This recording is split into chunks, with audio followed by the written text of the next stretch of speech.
제가 위임식을 할 때 고토 시게미라는 일본의 한 목사님이 참석을 하셨습니다. 이분은 한국에서 신학교를 졸업하고 서울 사랑의 교회 일본어 예배부를 담당을 하다가 일본으로 돌아가서 사역을 하시는 분이었습니다. 제가 청년부 단기 선교팀을 데리고 그 교회를 몇 번 방문을 한 적이 있는데요. 한 번은 이 목사님과 하나님의 인도하심에 대한 이야기를 함께 나눌 수 있는 기회가 있었습니다. 저는 그때 청년부 담당 목사였기 때문에 한국의 청년들이 하나님의 인도하심을 구하는 크게 두 가지 기도 제목이 있는데 하나는 배우자이고 하나는 직장이라고 말을 했습니다. 그때 한참 청년들 사이에 유행했던 특강이 데이트와 결혼이었는데요. 지금도 마찬가지겠지만요. 하나님의 인도하심으로 배우자를 만나는 것이 이제 모든 청년들의 기도 제목이었습니다. 그런데 저의 말을 들은 이 일본 목사님의 반응이요, 제가 생각했던 반응이 아니었는데요. 일본 교회에는 그런 문화가 없다는 겁니다. 저는 그때까지만 해도 하나님의 인도하심으로 배우자를 만나는 것이 부모들의 기도 제목이고, 그리고 자녀들의 그 연령에 있는 전 세계 자녀들의 기도 제목이라고 생각을 했는데요. 그때 처음으로 교회들마다, 문화들마다 하나님의 인도하심을 다르게 생각한다는 것을 알게 되었습니다. 그래서 그때부터 하나님의 인도하심이 무엇인가를 생각하면서 성경을 다시 보게 되었는데요. 이 성경을 다시 보면서 적어도 그 부분에 있어서는 일본 교회가 한국 교회보다 더 성경적일 수 있겠구나 하는 생각을 하게 되었습니다. 배우자를 구했더니 배우자를 인도해 주시고, 직업을 구했더니 또 직업을 인도해 주시고, 또 집을 구했더니 집을 인도해 주셨다는 특정한 인도하심에 대한 성경 말씀이 거의 없다는 사실을 발견하게 된 것이죠. 심지어 사도 바울이 전도 여행을 하면서 특정한 장소에 대한 인도하심을 경험하는 내용이 제 기억으로는 한 번밖에 나오지가 않습니다. 특정한 인도하심이 성경에 없는 것은 아니지만 그것이 성경의 일반적인 성령의 인도하심이 아니었던 것이죠. 여러분, 오늘 본문을 시작하는 14절을 한번 보겠습니다. 14절 같이 한번 읽어볼게요. 시작. 무릇 하나님의 영으로 인도함을 받는 사람은 곧 하나님의 아들이라. 여러분 한번 보세요. 성령님의 인도하심이 있다는 겁니까? 없다는 겁니까? 성령님의 인도하심이 있다는 거죠.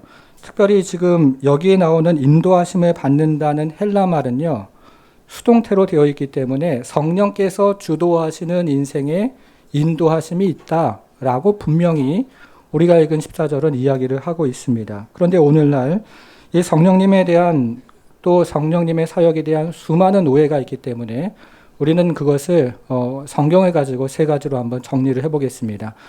오늘 본문에 나와 있는 로마서 8장에 나와 있는 성령님이 어떤 분이신지를 아는 것이 너무나 중요하고요.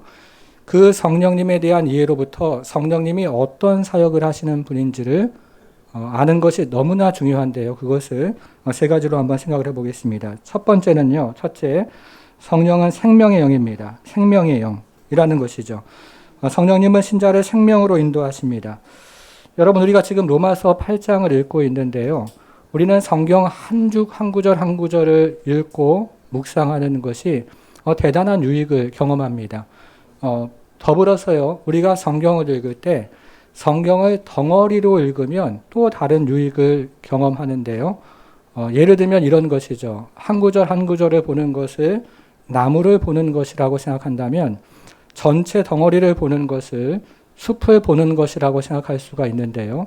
우리가 때로는 숲을 볼 때 나무 한 그루 한 그루에 대한 이해가 더 커지는 경우가 있습니다. 이런 생각을 하면서 로마서를 읽어보면 우리가 지금 읽은 이 14절은요. 우리가 지난 시간에 살펴보았던 앞에 나오는 13절과 연결이 되어 있습니다. 실제로 헬라어 원문에서는요. 14절을 시작하는 단어가 왜냐하면 이라고 되어 있기 때문에 이 14절은 13절에 대한 이유를 지금 설명을 하고 있습니다. 그래서 13절과 14절을 함께 읽으면 성령의 인도하심이 무엇인지에 대해서 굉장히 분명하게 우리가 깨달을 수 있다는 것이죠. 자, 그럼 한번 읽어보겠습니다. 13절, 14절 같이 한번 읽어볼게요. 시작. 너희가 육신대로 살면 반드시 죽을 것이로되 영으로서 몸의 행실을 죽이면 살리니 무릇 하나님의 영으로 인도함을 받는 사람은 곧 하나님의 아들이라. 여러분 잘 한번 보세요. 제가 14절부터 한번 다시 읽어보겠습니다. 하나님의 영으로 인도함을 받는 사람은 하나님의 아들인데요. 그 사람은 어떤 사람이냐면 13절로 올라가 보겠습니다. 그 사람은 육신대로 사는 사람이 아닙니다. 이렇게 이해가 되는 거죠. 하나님의 영으로 인도함을 받는 사람은 13절로 올라가서 영으로 몸의 행실을 죽이는 사람입니다. 이렇게 이해가 됩니다. 여러분 이번에는 제가 13절부터 한번 읽어보겠습니다. 육신대로 살지 않는 사람이 14절 바로 하나님의 영으로 인도함을 받는 사람입니다. 이렇게 이해가 되는 거죠. 다시 한번 보겠습니다. 13절 다시 한번 보면요. 영으로서 죄를 죽이는 바로 그 사람이 성령으로 인도함을 받는 사람입니다. 이것이 성령으로 인도함을 받는 사람의 모습입니다. 이렇게 이해를 지금 할 수가 있는 것입니다. 여러분 오늘날 한국교회에 이 성령의 인도하심에 대한 얼마나 많은 오해가 있습니까? 자신의 감정적인 확신을 성령의 인도하심으로 일치시키는 사람들이 굉장히 많습니다. 이런 사람들은요, 성령의 인도하심이 감정적으로 확신이 되면 하나님이 나에게 이런 말씀을 하셨습니다 라고 종종 이야기하는 그런 특징을 가지고 있습니다. 하나님이 당신과 결혼하라고 말씀하셨습니다 라고 말하는 사람도 있고요. 하나님이 이 일을 하라고 명령하셨습니다. 이런 식으로 이야기하는 사람도 있고요. 하나님이 이 집으로 이사를 하라고 하셨습니다 라고 주장하는 사람들도 있습니다. 그러나 성경 66권이 완성된 이후에 더 이상의 직통 계시는 존재하지 않기 때문에 하나님이 나에게 이렇게 말씀하셨습니다를 직통 계시로 이야기하는 것이라면 그것은 정확한 성령의 인도하심이라고 할 수 없습니다. 성령의 인도하심은 그런 특정한 사건 그리고 상황에 대한 인도하심이 아니라 오늘 성경이 이야기하는 것처럼 육체대로 살지 않는 것 그리고 영으로 몸의 행실을 죽이는 것이 바로 성령의 인도하심이라는 것이죠. 여러분, 성령의 인도하심이라는 것은요, 성령 안에서 살아가는 것, 그것이 성령의 인도하심이고, 하나님의 뜻 안에서 살아가는 것, 그것이 바로 성경이 이야기하는 성령의 인도하심입니다. 예를 한번 들어보겠습니다. 홍정길 목사님이 담임했던 남서울 은혜교회에 김인수 장로라는 분이 있었습니다. 이분은 만학의 나이에 공부를 시작해서 미국 인디애나 대학교에서 박사학위를 받고 고려대학교에서 학생들을 가르치면서 국가의 고위 공무원으로 일을 했습니다. 이분은 우리나라에는 많이 알려진 학자는 아니지만 외국에 굉장히 잘 알려진 학자였는데요. 그런 참 귀한 것은 정말로 이분이 예수님을 닮은 겸손한 신자였다는 것입니다. 그런데 2003년도 겨울에 이분이 교회에서 운영하는 장애우 학교, 미랄 학교에서 예배를 드리다가 나왔는데요. 바닥에 빙판이 있는 것을 모르고 걸어가다가 그만 꽈당하고 넘어져서 뇌를 크게 다쳤습니다. 이분은 고려대학교에서 학생들을 가르치는 교수였고 고위 공무원이었기 때문에 지인을 통해서 얼마든지 빠른 수술 날짜를 받을 수가 있었습니다. 이분의 아내는요, 김수지 박사인데요. 이분은 이화여자대학교에서 간호학을 가르치는 교수였기 때문에 이분도 전화 한 통이면 당장 오늘이라도 수술 날짜를 잡아서 수술을 할 수 있는 사람이었습니다. 그런데 이 김인수 장로와 아내인 김수지 박사는 평소의 소신대로 병원의 스케줄이나 의사의 스케줄을 조정하지 않고 자신의 차례를 기다렸다가 수술을 받기로 결정을 했습니다. 혹여나 병원의 스케줄이나 의사의 스케줄을 조정해서 자신이 먼저 수술을 받으면 다른 사람에게 피해를 줄 수 있다고 생각을 했기 때문이죠. 그런데 이것이 화근이 되어서요. 이분이 수술의 때를 놓치게 되었고 이른 나이에 하나님의 부르심을 받게 되었습니다. 여러분 한번 생각을 해보십시오. 그런데 이런 것이 바로 성령의 인도하심을 구하는 사람들의 자세 아닐까요? 이런 것이 성령의 인도하심을 구하는 사람들의 태도 아닙니까? 오늘날 많은 교인들이 지인들을 통해서 빠른 수술 날짜를 잡는 것을 하나님의 인도하심이라고 간증하지만 제가 생각하기에는요, 그것은 새치기일 뿐입니다. 오늘날 거짓말을 해서라도 잘 먹고 잘 살게 되는 것을 하나님의 축복이라고 간증을 하지만 그것은 도둑질일 뿐인 것이죠. 여러분, 성경은 무엇이라고 이야기를 하고 있습니까? 성령의 인도하심을 받는 사람들은 자신의 육체를 위해서 살아가는 사람들이 아니라 하나님과 이웃을 위해 살아가는 사람들의 모습이 바로 성령의 인도하심을 받는 사람들의 그런 모습이라고 이야기를 하고 있다는 것입니다. 성도 여러분, 이처럼 성령의 인도하심을 받는 것이 왜 중요할까요? 13절을 한번 보겠습니다. 13절. 너희가 육신대로 살면 반드시 죽을 것이로되 영으로서 몸의 행실을 죽이면, 이게 지금 성령의 인도함을 받는 것이라고 말씀을 드렸는데요. 자, 그러면 어떻게 됩니까? 맨 마지막을 보니까 살리니라고 되어 있는데, 여기 나오는 산다는 말 지난주에 제가 말씀을 드렸는데요. 원문에서는요, 생명이라고 되어 있습니다. 생명. 새로운 생명, 하늘 생명 가지고 살아간다는 뜻이죠. 성령의 인도함을 받는 사람은 이 세상의 생명을 가지고 살아가는 사람들이 아니고 하늘의 생명을 가지고 살아가는 사람들입니다. 여러분, 예수님이요, 어떻게 말씀하셨습니까? 내가 온 것은 양으로 생명을 얻게 하고 더 풍성히 얻게 하려는 것이라, 이렇게 말씀을 하셨는데요. 성령으로 인도함을 받는 사람이 예수님께서 약속하신 그 생명을 가지고 살게 되고 더 풍성한 생명을 누리고 살게 된다는 것입니다. 여러분, 그래서요, 지금 로마서 8장에 나오는 첫 번째 성령의 사역은 생명이에요. 생명.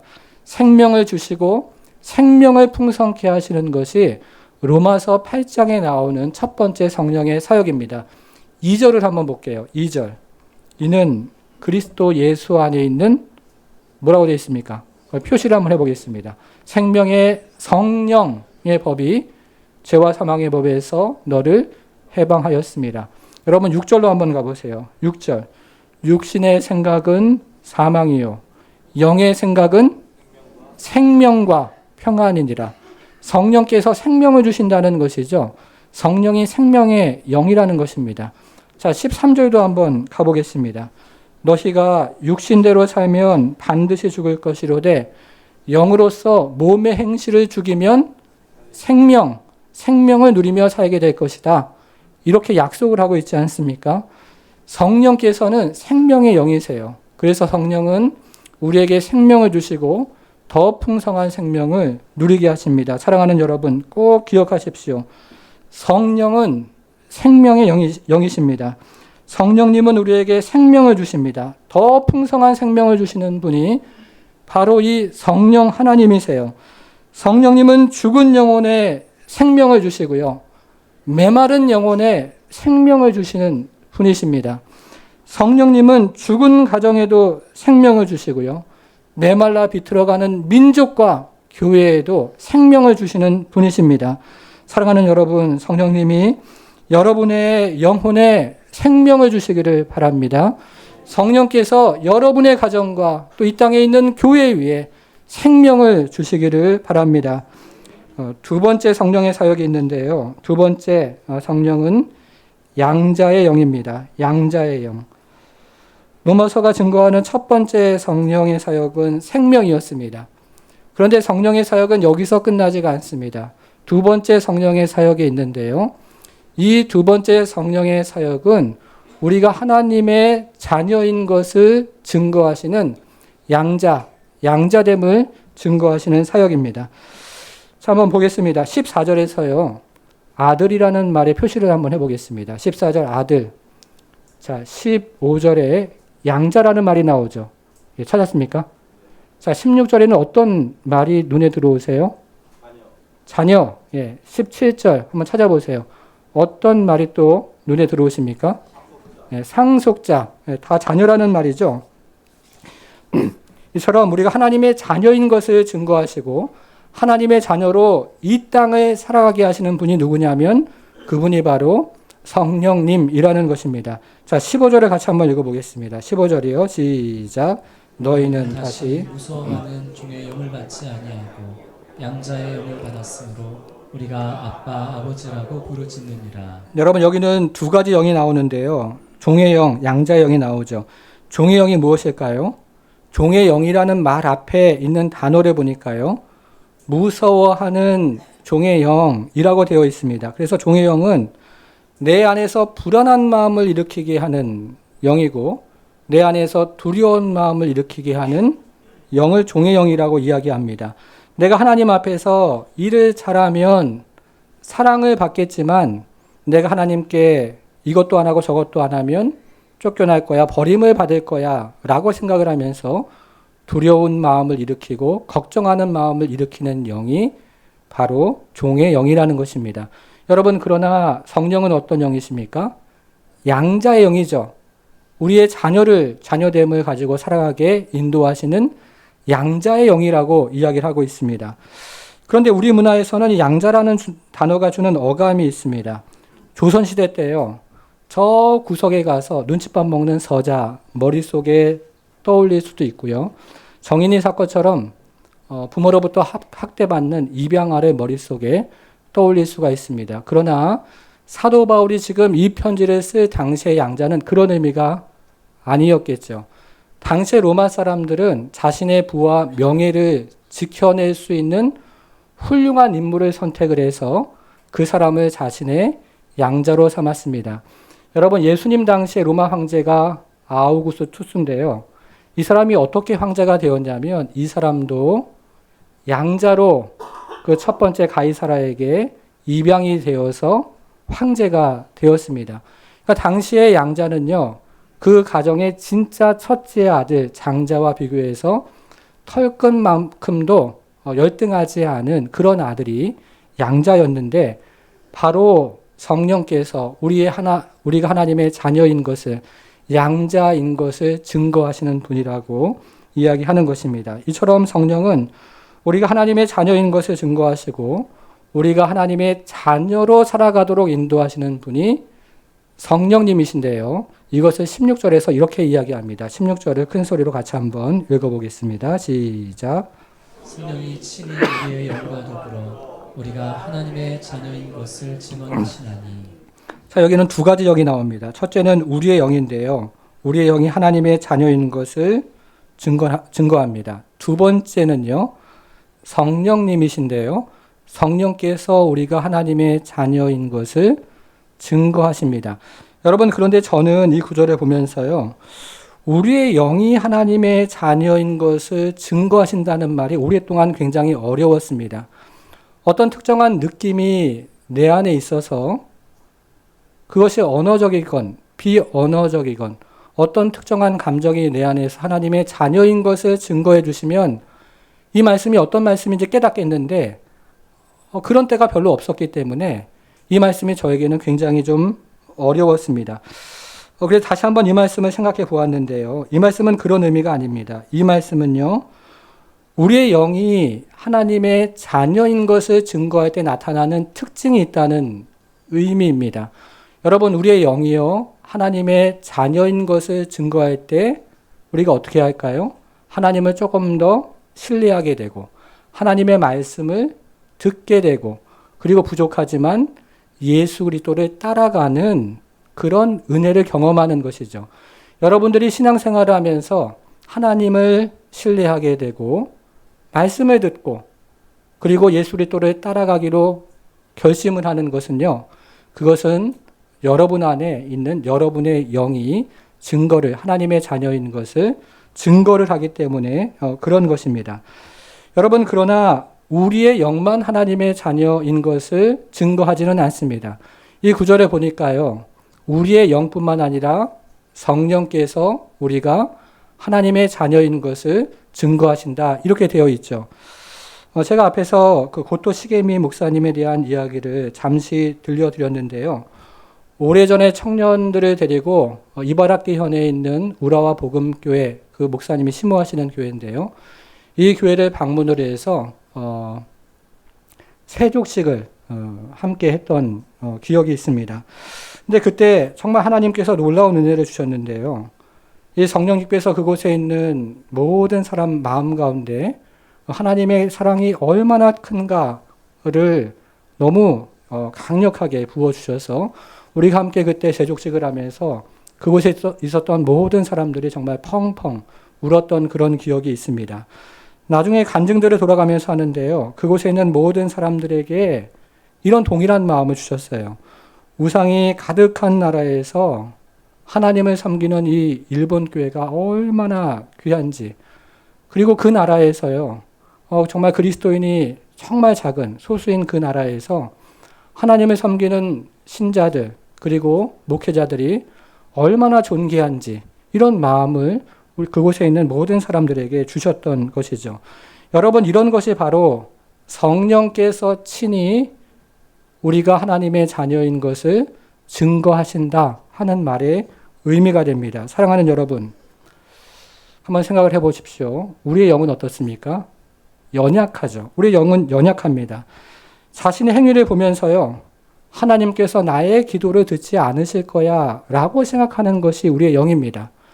자신의 실패를 바라보면서 하나님께서 나를 버리실 거야 라고 생각하는 것이 우리의 영이라는 거죠. 여러분, 그러나 성령님은 어떠십니까?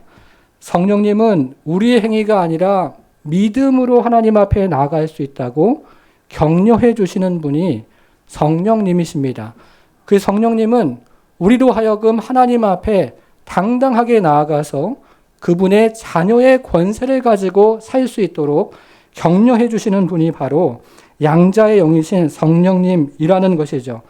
여러분, 우리의 영만 가지고 우리가 신앙생활을 하다 보면요, 우리가 하나님의 자녀인 것을 망각하기도 하고 오해하기도 하고 그리고 의심하기도 하면서 살아갈 수밖에 없지만, 우리 안에 계신 성령께서 우리의 영과 더불어 하나님의 자녀인 것을 증거해 주시기 때문에 우리는 이 땅을 살아가면서 하나님의 자녀라는 그 확신과 권세를 가지고 살아가는 것입니다. 사랑하는 여러분, 그런데요, 이 성령님은요, 단순히 우리가 하나님의 자녀라는 확신만을 주시는 분이 아닙니다. 17절로 한번 가보겠습니다. 17절 같이 한번 큰 소리로, 아니요, 제가 한번 읽어보겠습니다. 제가 읽을게요. 자녀이면 또한 상속자, 곧 하나님의 상속자요. 그 다음 한번 보세요. 누구와 함께한 상속자라고요? 네, 그리스도와 함께한 상속자다 이야기하죠. 하나님의 자녀는 하나님의 상속자가 되는데요. 특별히 성경은 뭐라고 설명을 하냐면 하나님의 상속자이긴 한데 그리스도와 함께 유산을 받는 상속자다, 이렇게 이야기를 하고 있다는 것입니다. 여러분, 이게 무슨 말일까요? 도널드 그레이 빈하우스라는 유명한 성서학자가 이것을 이렇게 설명을 했습니다. 한번 들어보세요.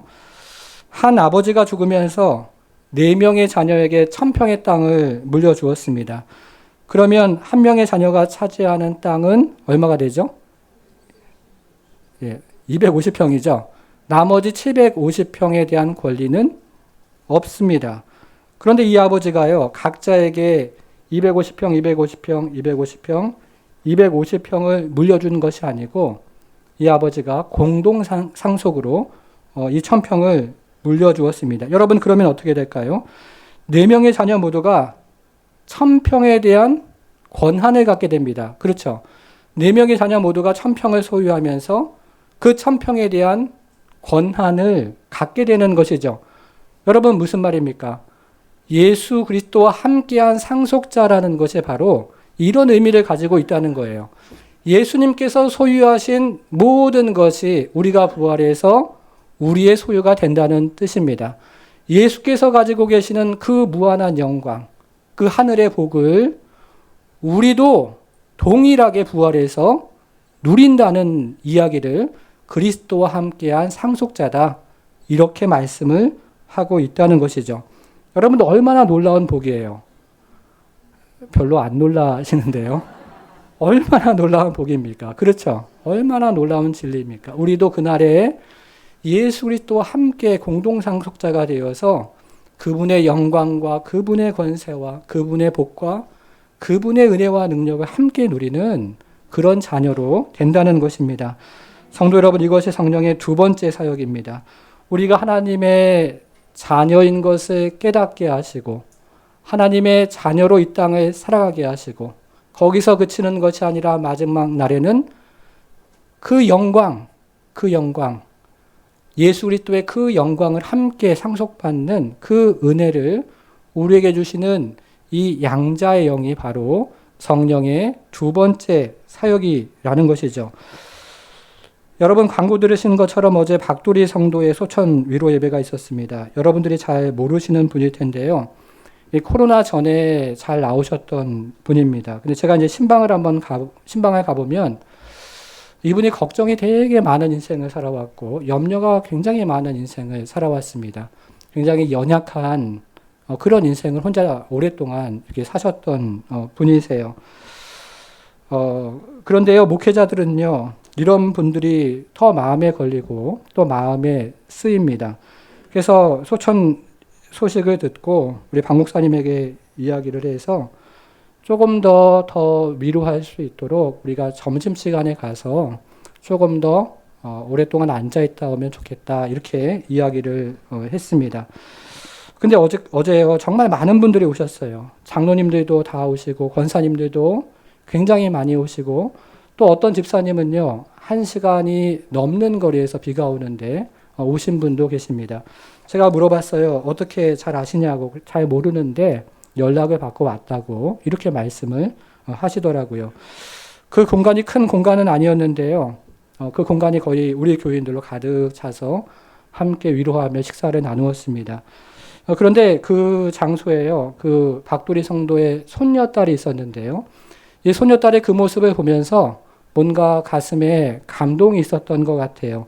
이 손녀딸이 교회를 다니는 딸은 아니었는데 자신의 할머니가 어떻게 살아왔는지를 알았습니다. 굉장히 사회적인 약자로 인생을 살아왔는데 교회가 그 사회적인 약자의 편이 되어서 이렇게 많이 위로를 해주는 것을 보니까 자기도 서울에 올라가서 교회를 다녀야겠다 이런 이야기를 하는 것을 제가 전에 들었습니다. 성도 여러분, 저는 그 이야기를 들으면서요.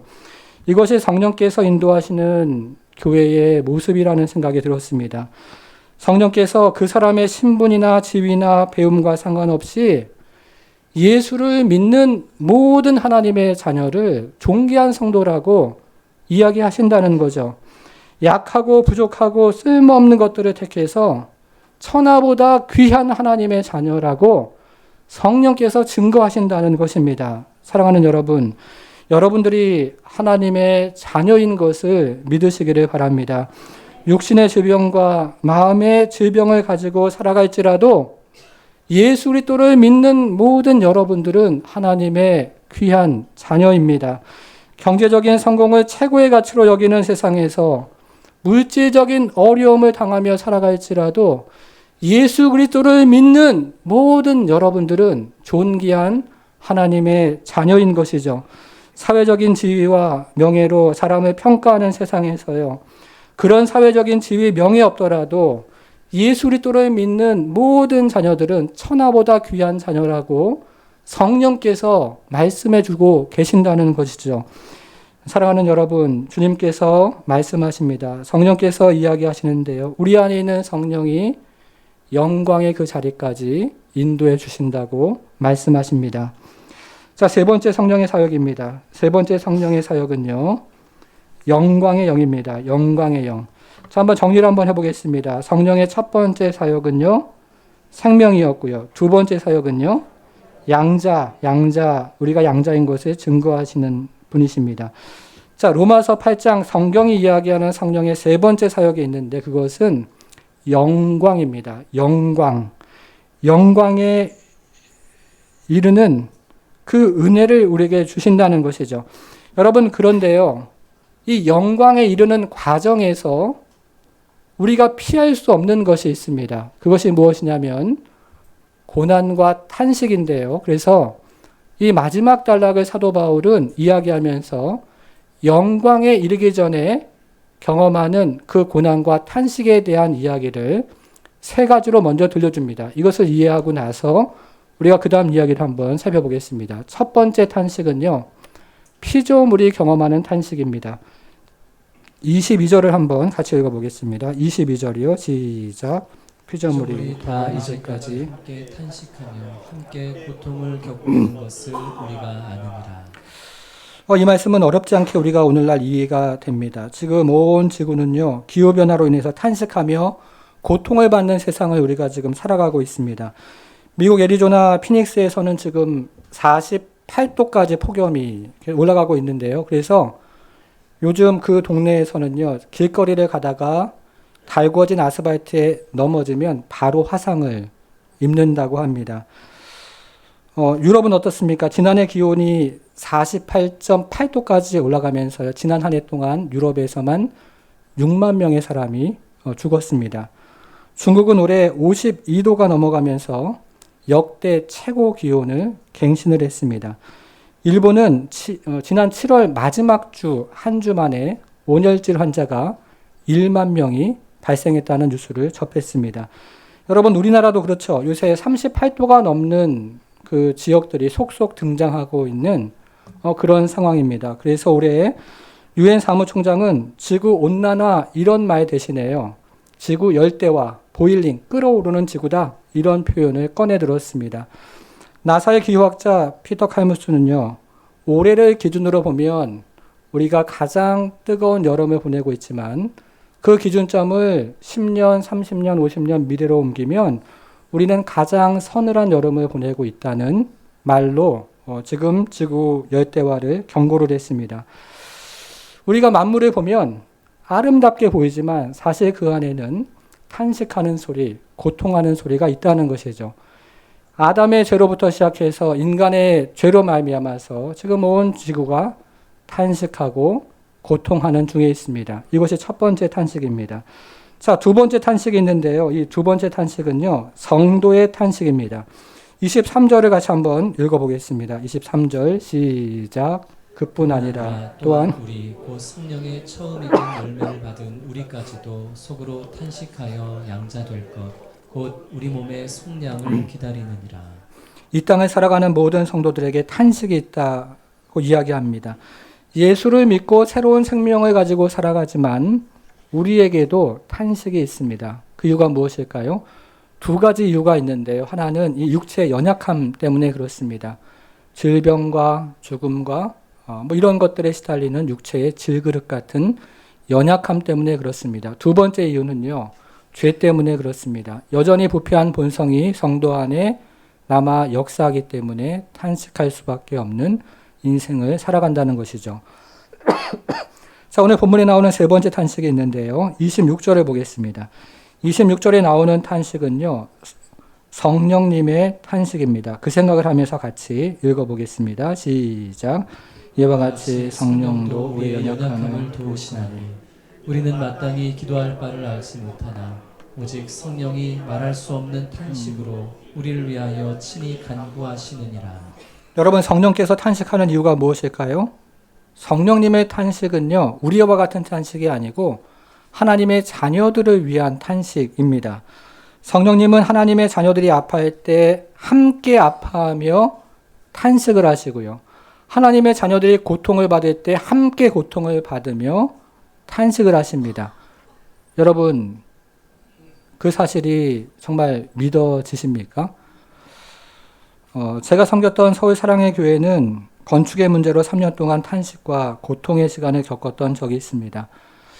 한참 그런 탄식과 고통의 시간이 진행되고 있었던 어느 토요일 새벽에 저는 새벽 기도를 하러 교회 본당 2층에 어느 곳에 자리를 했습니다. 제 옆에요, 권사님처럼 보이는 분이 한 분 앉았어요. 교회가 하도 커가지고 누가 누군지를 잘 모르는데요, 권사님처럼 보이는 분이 제 옆에 앉아서 제가 담당했던 청년부를 위해서 기도하는 것을 듣게 되었습니다.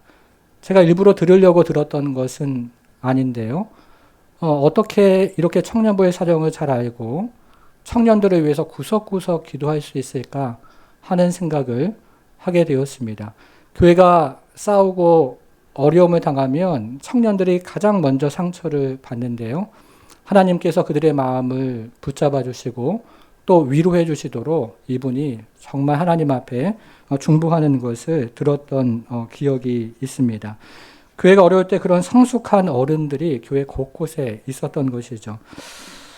그때가 교회가 이전하기 바로 직전이었는데요. 정말 어려운 시간이었어요. 모든 사람이 교회를 향해서 비난을 할 때였습니다.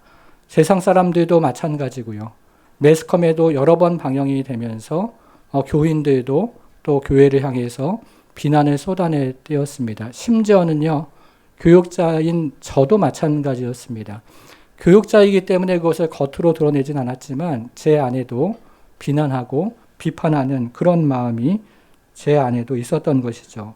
그런데 저는 그날 그 장소에서 그 권사님의 기도를 들으면서 제가 정말로 중요한 것을 놓치고 있다는 사실을 깨닫게 되었습니다. 그것이 무엇이냐면 여기서 이야기하는 성령의 탄식이에요. 성령께서 이 고장난 교회를 부둥켜 안고 함께 아파하시고 함께 고통하시고 함께 탄식하신다는 사실을 제가 놓치고 있었던 것입니다. 인간의 실수와 그리고 잘못으로 말미암아 울부짖고 고통하는 이 교회를 성령께서 품어주시고 탄식하시는 그 소리를 듣게 되었던 것입니다. 그 이후로 저는 교회를 위해서 새로운 마음으로 기도하기 시작했습니다. 비난이 아니고요. 기도를 하는 것이죠. 고통하는, 아파하는 교회와 함께 아파하는 이 성령님의 마음이 제 안에 부어지기를 시작했어요. 정말로 하나님이 이 교회를 고통하고 있지만 교회가 아파하고 있지만 얼마나 사랑하는지를 제 마음 가운데 성령께서 하나님의 사랑을 쏟아 부어주기를 시작했습니다. 저는 사역을 하면서 글로 하나님에 대한 말씀 그리고 사역 그리고 교회 사랑하는 것 많이 듣고 많이 배웠지만 저는 정말 처음으로 그때 교회를 그렇게 사랑하는 것을 그때 배웠던 것 같습니다. 그러면서 청년들과 함께 얼마나 울었는지를 몰라요. 예배하면서 울고 수련회하면서 함께 부둥켜 안고 울고 그리고 회의를 하면서 울고 혼자 있을 때도 또 울면서 교회를 하나님께서 살려달라고 그래서 하나님의 교회가 다시 하나님의 영광을 하나님의 그 거룩한 성품을 반영하는 교회가 되게 해달라고 함께 기도하기를 시작했던 것입니다. 사랑하는 여러분, 여러분 중에 고난당하는 성도도 있지 않습니까? 그리고 다른 사람에게 말 못하지 못하는 그 기도 제목을 가지고 있는 그런 분이 있지 않습니까? 그런데요, 지금 성경이 뭐라고 이야기하냐면 그 고난 가운데 성령께서 함께 하신다고 이야기하고 있는 것이죠. 고통받는 그 성도와 함께 고통하시고 신음하고 있는 성도와 함께 신음하고 계시는 우리 안에 성령님이 계시다는 것입니다. 여러분, 그런데 성령님은요, 단지 우리를 위해서 탄식만 하는 분이 아닙니다. 그 다음 절을 제가 읽어보니까요. 성령께서 기도를 하시는데요. 하나님의 뜻대로 성도를 위해서 간구를 하신다고 되어 있습니다. 하나님의 온전한 계획을 아시는 성령께서 하나님의 뜻을 우리 가운데 이루어지도록 성도를 위해서 간구하신다는 거예요. 심지어는요, 고난 중에도 이 고난 때문에 하나님의 계획이 틀어지거나 땅에 떨어지지 않도록 고난 가운데 있는 성도에게도 하나님의 뜻이 온전히 이루어지도록 그 성도를 위해서 성령께서 간구를 하신다는 것입니다. 여러분, 그래서 성령님의 이 간구로 말미암아서 우리가 인생을 살아가면서 넘어지고 그리고 좌절할 때 있지만 우리는 하나님께서 계획하신 그 온전한 뜻 가운데 거하고 그 끝을 향해서 달려가는데 그것이 무엇이냐면 오늘 본문은 그것을 영광이라고 우리에게 이야기를 하고 있습니다. 성령께서 성도를 영광의 자리로 인도하신다는 거예요. 성도의 고난이 아무리 크다 하더라도 성령께서는 성도를 영광의 자리로 인도하십니다. 우리의 고난이 아무리 깊고 아무리 길어도 성령께서는 그 성도를 영광의 자리로 인도하시는 분이신 것이죠. 여러분 17절을 한번 보셔요. 17절. 자녀이면 또한 상속자, 곧 하나님의 상속자요. 그리스도와 함께한 상속자니 우리가 그와 함께 영광을 받기 위하여 고난도 함께 받아야 할 것이니라. 성령께서 영광으로 인도하신다는 겁니다. 18절. 생각하건대 현재의 고난은 장차 우리에게 나타날 무엇이라고요? 영광과 비교할 수 없도다. 영광으로 인도하신다는 것이죠. 21절. 그 바라는 것은 피조물도 썩어짐의 종노릇한 데서 해방되어 하나님의 자녀들의 뭐라고요? 영광의 자유에 이르는 것이니라. 성령은 영광의 영이십니다. 성령은 성도를 영광으로 인도하세요. 합력하여 영광으로 인도하시는데요. 고난까지 합력하여 영광으로 인도하시는 분이 바로 우리 성령 하나님이신 것입니다. 여러분, 탄식의 자리가 결코 끝이 아닙니다. 여러분, 고난의 자리가 결코 끝이 아닙니다. 성도의 자리의 끝은요, 영광이라는 것이죠. 영광이 바로 성도의 자리의 끝입니다. 왜냐하면 우리 안에 계신 성령께서 신자를 영광으로 인도하시기 때문에 그런 것입니다. 우리의 공로와 우리의 노력으로 영광에 이르는 것이 아니라 우리 안에 계신 성령의 견인으로 우리는 영광의 자리에 이르는 것이죠.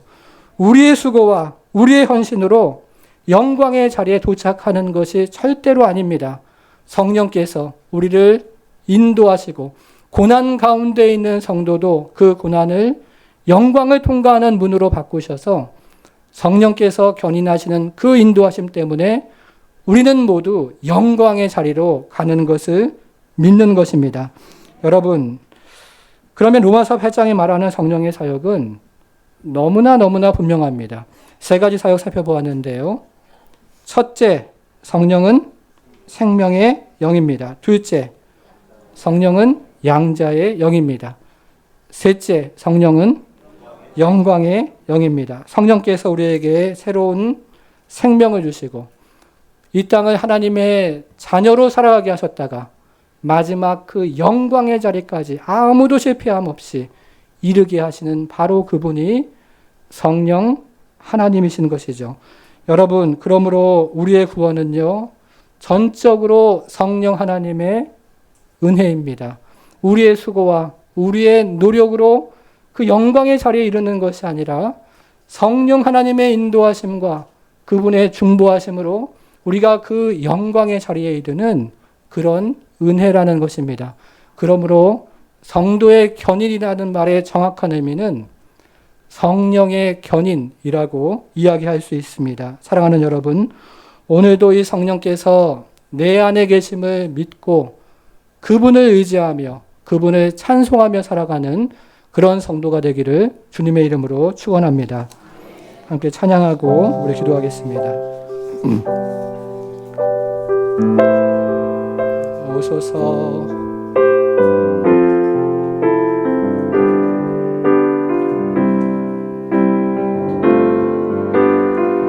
오소서 진리의 성령님,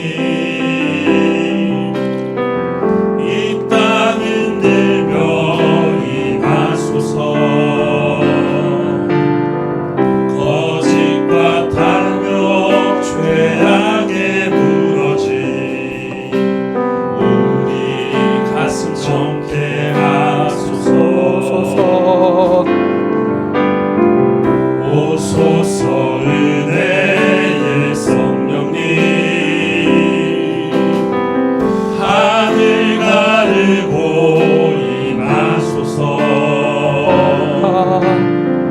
거룩한 불꽃 하늘로서 임하사 타오르게 하소서. 주 영광 위에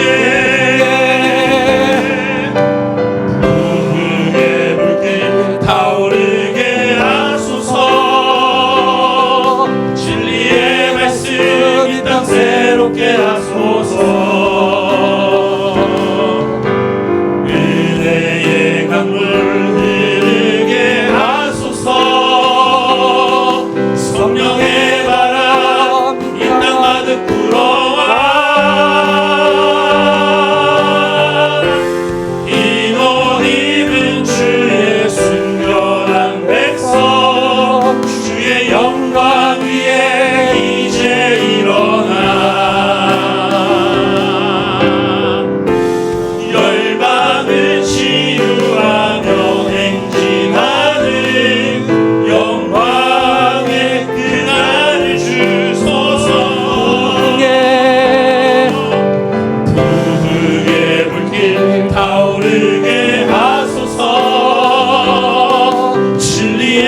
불어와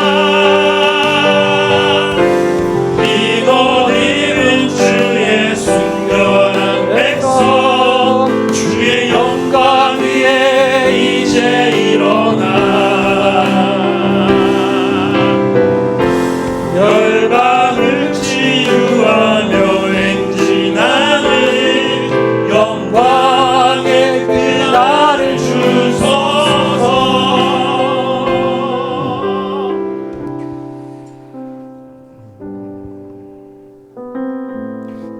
사랑하는 여러분, 오늘 우리는 성령의 인도하심에 대해서 함께 이야기를 나누었습니다.